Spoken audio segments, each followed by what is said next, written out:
The Second Crusade, spanning from 1147 to 1149, is a significant event in medieval history, characterized by a renewed Christian military expedition to the Holy Land. It followed the First Crusade, 1096 to 1099, which resulted in the establishment of the Latin Kingdom of Jerusalem. The Second Crusade was prompted by the fall of the county of Edessa to Zengi, the ruler of Mosul and Aleppo, in 1144. This event sent shockwaves throughout Europe and prompted calls for a new crusade to recapture lost territories and defend the Christian presence in the Levant. Led by European monarchs, nobles, and religious leaders, the Second Crusade aimed to reinforce the Crusader states in the Holy Land and push back against the advances of Muslim powers in the region. However, despite initial enthusiasm and significant military mobilization, the Second Crusade ended in disappointment and failure. Key setbacks, such as the disastrous siege of Damascus in 1148, undermined the Crusaders' efforts and raised questions about the viability of further expeditions to the east. The backdrop to the Second Crusade was a volatile political landscape in the Levant, marked by the rise of powerful Muslim rulers and the precarious position of the Crusader states. One of the most significant figures of this era was Imad ad-Din Zengi, the Atabeg, governor, of Mosul and Aleppo. Zengi's military prowess and ambitions for territorial expansion posed a formidable threat to the Crusader states established in the wake of the First Crusade. In 1144, Zengi achieved a momentous victory with the capture of the county of Edessa, one of the northernmost Crusader strongholds. The fall of Edessa sent shockwaves throughout Christendom, as it was the first major loss suffered by the Crusaders since the establishment of the Kingdom of Jerusalem. The news of Edessa's fall reverberated across Europe, prompting outrage and calls for a new crusade to reclaim the lost territories and defend the Christian presence in the Holy Land. Central to the mobilization efforts for the Second Crusade was Bernard of Clairvaux, a prominent French abbot and theologian. Bernard was a fervent advocate for the crusading cause, believing it to be a sacred duty for Christians to defend the Holy Land from Muslim incursions. In 1146, Bernard delivered a series of impassioned sermons throughout France, exhorting the nobility and commoners alike to take up the cross and embark on a new crusade. Bernard's efforts were bolstered by the issuance of the papal bull Quantum Predecessors by Pope Eugene III. In this authoritative decree, the Pope called upon the faithful to rally to the defense of Christianity and undertake a new expedition to the east. The papal bull invoked the memory of the First Crusade and emphasized the spiritual rewards awaiting those who participated in the holy endeavor. The call to crusade resonated deeply with many Europeans, stirring up a potent mix of religious fervor, martial valor, and aspirational dreams of glory and salvation. Nobles and knights from across Europe responded eagerly to the call, seeing in the crusade an opportunity for adventure, prestige, and potential material gain. Kings and rulers, too, saw the crusade as a means of enhancing their own power and prestige, as well as demonstrating their piety and commitment to the Christian cause. Recruitment efforts for the Second Crusade were widespread and multifaceted, encompassing a range of social classes and regions. Preachers and emissaries traveled throughout Europe, rallying support for the crusade and encouraging volunteers to take the cross. Additionally, rulers issued proclamations and edicts, offering incentives such as tax exemptions, land grants, and promises of spiritual rewards to those who joined the crusade. Louis VII, King of France, emerged as one of the principal leaders of the Second Crusade, driven by his fervent religious convictions and a desire to emulate the heroic exploits of his predecessors. Raised in an atmosphere of piety and devotion, Louis was deeply influenced by the teachings of Bernard of Clairvaux and the ideals of chivalry. His decision to participate in the crusade was motivated by a sense of duty to defend the Christian faith and reclaim the Holy Land from the infidel. Louis's zeal for the crusade was evident in his fervent preaching and public pronouncements, which exhorted his subjects to join him in the holy endeavor. Despite facing opposition from some quarters, including his own nobility, Louis remained steadfast in his commitment to the crusading cause. In 1146, He took the cross in a solemn ceremony at the Abbey of Vézelay, symbolizing his solemn vow to embark on the journey to the east. However, Louis's zeal for the crusade was tempered by the harsh realities of warfare and the challenges of leadership in a foreign land. His lack of military experience and tactical acumen proved to be significant obstacles, as did the logistical difficulties of leading a large army across unfamiliar terrain. Despite his best efforts, Louis's leadership during the Second Crusade was marked by indecision, strategic blunders, and setbacks, culminating in the disastrous siege of Damascus in 1148. Conrad III, King of Germany, was another key figure in the leadership of the Second Crusade, bringing with him a wealth of military experience and ambitions for territorial expansion in the East. As the ruler of the Holy Roman Empire, Conrad sought to assert his authority and extend his influence beyond the borders of Europe. Like Louis VII, Conrad was motivated by religious fervor and a desire to defend Christendom from the encroachments of Islam. Conrad's participation in the crusade was fraught with challenges from the outset, including tensions with his fellow crusaders and difficulties in coordinating with his French counterparts. Despite these obstacles, Conrad led his forces with determination and resolve, displaying his prowess as a military commander in the face of adversity. His decisive victory at the Battle of Dorylaeum in 1147 demonstrated his tactical acumen and bolstered the morale of the crusading army. However, Conrad's ambitions for territorial expansion were ultimately frustrated by the exigencies of warfare and the limitations of his resources. His failure to capitalize on early successes and his inability to maintain unity among the Crusaders weakened his position and undermined the overall effectiveness of the crusade. Like Louis VII, Conrad's leadership during the Second Crusade was characterized by both triumphs and tribulations, reflecting the complexities of medieval warfare and politics. Raymond of Poitiers, Count of Tripoli and Prince of Antioch, played a pivotal role in the defense of the Crusader states in the Levant during the Second Crusade. As a native of the region, Raymond possessed intimate knowledge of its geography, politics, and military dynamics, making him a valuable ally and advisor to the European Crusaders. Despite his relatively modest stature compared to the kings of France and Germany, Raymond commanded considerable respect and influence among his peers. Raymond's leadership during the Second Crusade was characterized by pragmatism, diplomacy, and a keen understanding of the geopolitical realities of the region. Unlike Louis VII and Conrad III, who hailed from distant lands, Raymond was deeply invested in the defense of his own territories and the preservation of the Latin presence in the East. His strategic alliances with local Muslim rulers, including Nur ad-Din and Zengi's son, provided valuable insights and opportunities for cooperation in the face of common threats. The journey eastward marked the beginning of the Second Crusade, as tens of thousands of Crusaders embarked on the arduous pilgrimage to the Holy Land. The Crusaders faced a myriad of challenges along the way, including harsh terrain, inclement weather, disease, and attacks by hostile forces. The logistical difficulties of provisioning such a large army, coupled with the lack of effective leadership and coordination, compounded the hardships faced by the Crusaders. Despite these challenges, the Crusaders pressed on, driven by their fervent faith and determination to reach their destination. Along the road, they encountered local populations, both Christian and Muslim, whose reactions ranged from hospitality to hostility. The journey eastward served as a crucible, testing the resolve and resilience of the Crusaders as they made their way through unfamiliar lands and faced the uncertainties of war. One of the defining moments of the Second Crusade was the ill-fated siege of Damascus in 1148. Following a series of military setbacks and strategic missteps, the Crusaders turned their sights on the strategic city of Damascus, believing that its capture would deal a decisive blow to Muslim power in the region. However, the siege proved to be a disastrous miscalculation, highlighting the divisions and shortcomings of the Crusader leadership.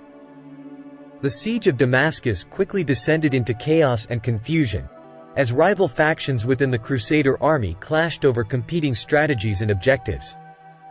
Internal discord and disunity undermined the effectiveness of the siege, allowing the defenders of Damascus to exploit the divisions among their enemies and repel the assault with relative ease.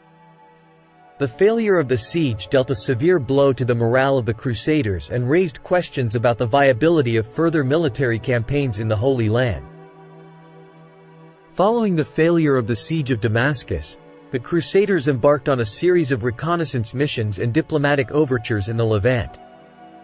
Recognizing the need to regroup and reassess their strategy, the Crusader leaders sought to consolidate their positions and forge alliances with local powers.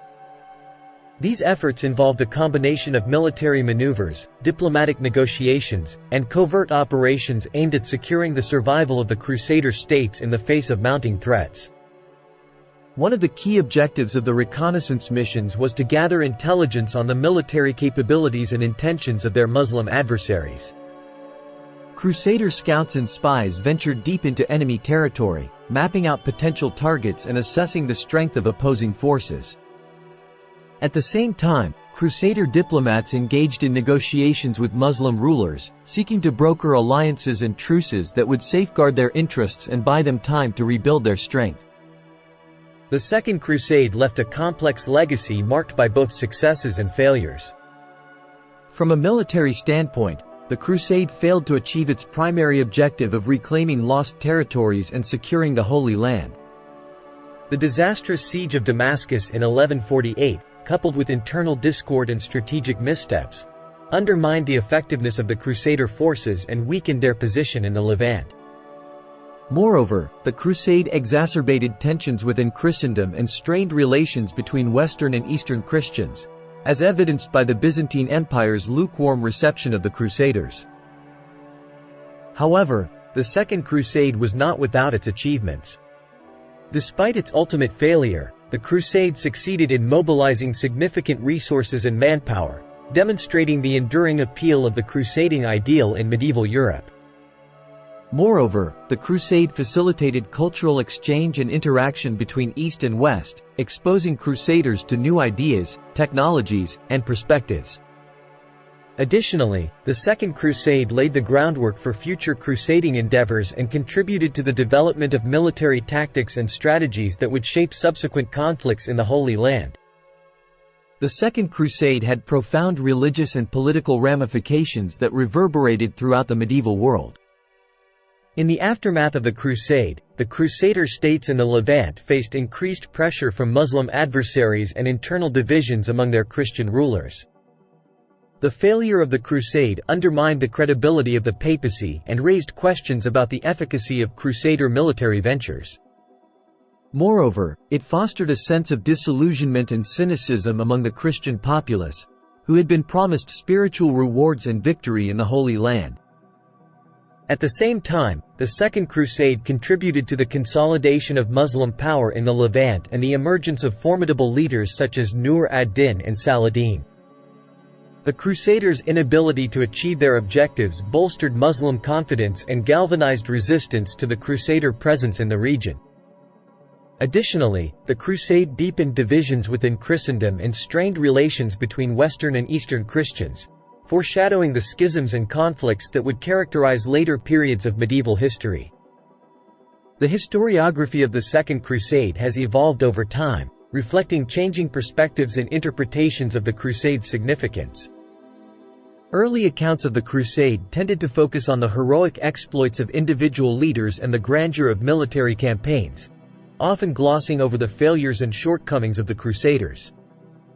However, subsequent scholarship has adopted a more critical approach, seeking to contextualize the Crusade within the broader social, political, and religious dynamics of the medieval world.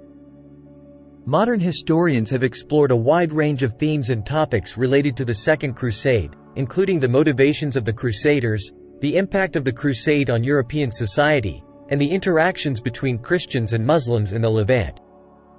Moreover, recent research has challenged traditional narratives of the Crusade and highlighted the agency of non-Western actors, such as Muslim rulers and Byzantine officials, in shaping its outcome.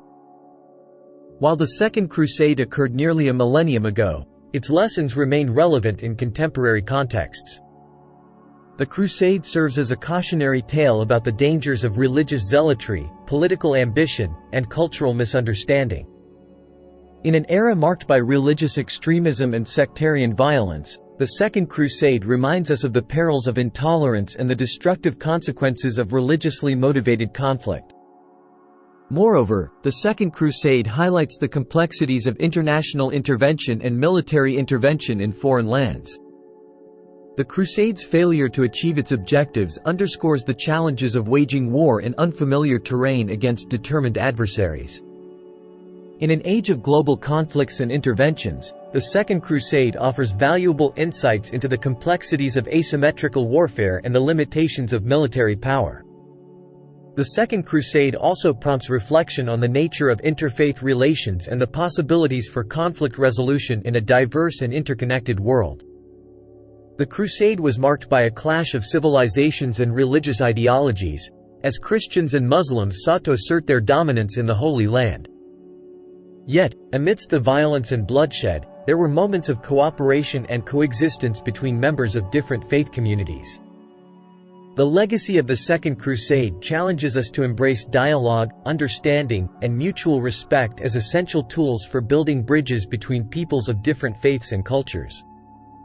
By fostering interfaith dialogue and promoting tolerance and reconciliation, we can work towards a more peaceful and harmonious world, where the lessons of history are heeded and the mistakes of the past are not repeated. Finally, the Second Crusade underscores the importance of remembering and commemorating historical events as a means of understanding the past and shaping the future. Through commemorative practices such as memorials, museums, and educational programs, we can honor the memory of those who lived and died during the Crusade and ensure that their stories are not forgotten.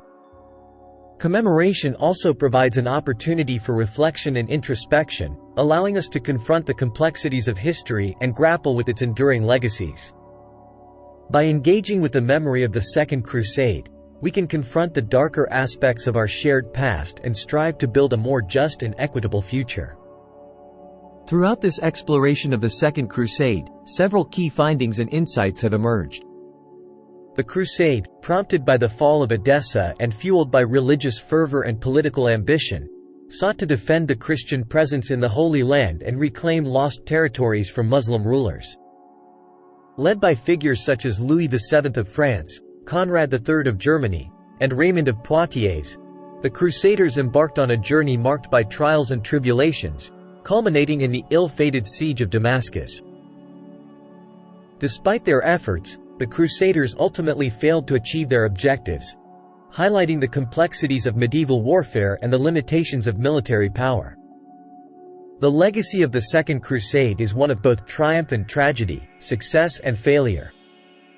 While the Crusade galvanized support for the crusading ideal and facilitated cultural exchange between East and West, it also deepened divisions within Christendom and strained relations between Christians and Muslims. In retrospect, the Second Crusade remains a pivotal chapter in the history of medieval Europe and the broader Christian-Muslim relations. It serves as a reminder of the enduring allure of the crusading ideal and the complexities of religious conflict. Moreover, it prompts reflection on the nature of interfaith relations and the possibilities for conflict resolution in a diverse and interconnected world. As we contemplate the legacy of the Second Crusade, we are reminded of the importance of learning from history and heeding its lessons. By engaging with the complexities of the past and embracing dialogue, understanding, and reconciliation, we can work towards a more peaceful and harmonious world, where the mistakes of history are acknowledged and the aspirations of humanity are realized. In conclusion, the Second Crusade stands as a testament to the enduring impact of religious fervor, political ambition, and military conflict in shaping the course of history. Through our continued engagement with its legacy, we can honor the memory of those who lived and died during the Crusade and strive to build a future where peace and understanding prevail.